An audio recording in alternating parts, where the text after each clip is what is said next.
Machiavellianist, Illuminati, all through your body. The blows like a 12-gauge shot. Feel me? And God said he should send his one begotten son to lead the wild into the ways of the man. Follow me. Eat my flesh.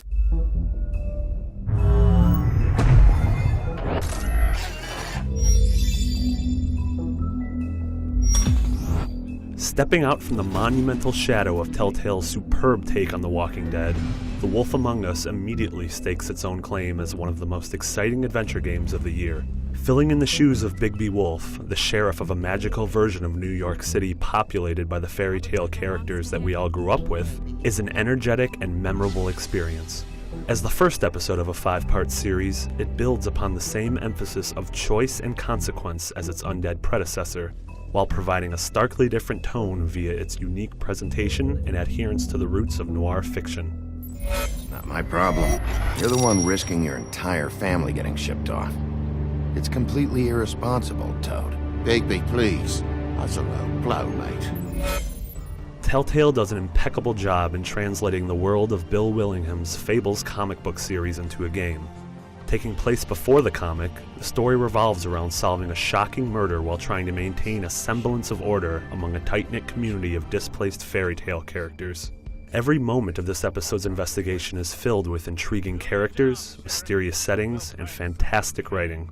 By being based on characters that we all know, The Wolf Among Us is able to upend expectations and deliver some truly surprising and entertaining character beats. It's amazing how the dialogue can drift between funny, tragic, brutal, and magical all over the course of the 2-hour episode.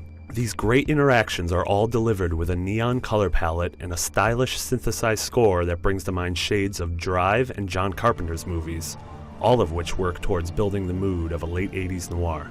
Sadly, a noticeably choppy frame rate, one of the main problems with The Walking Dead, is still present in The Wolf Among Us. Transitions often stutter for a brief moment, each time removing me from the world for a fraction of a second. Not a deal breaker, but definitely something that I hoped would have been fixed in this new series.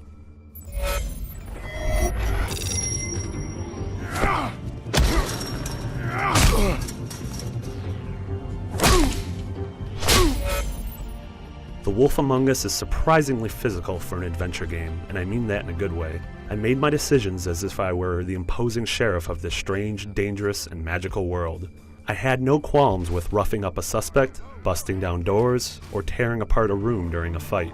That last one is particularly important, because the action scenes in Wolf are absolutely fantastic. Think of them as choreographing a fight scene in a movie through the lens of a choose-your-own-adventure book. The handful of these scenes in the opening episode provided a nice bit of excellent chaos.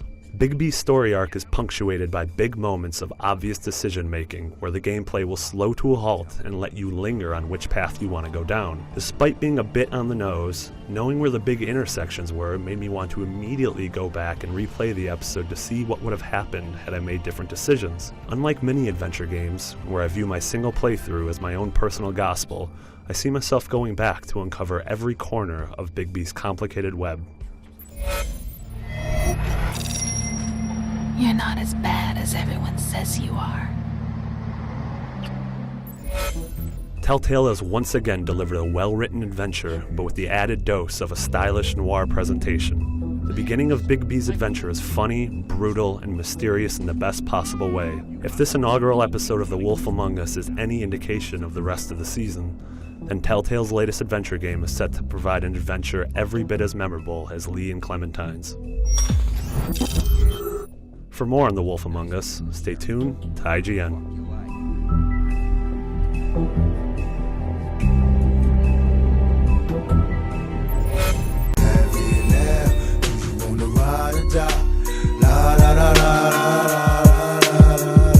West Side, Outlaws, Machiavelli the Dawn, Solo.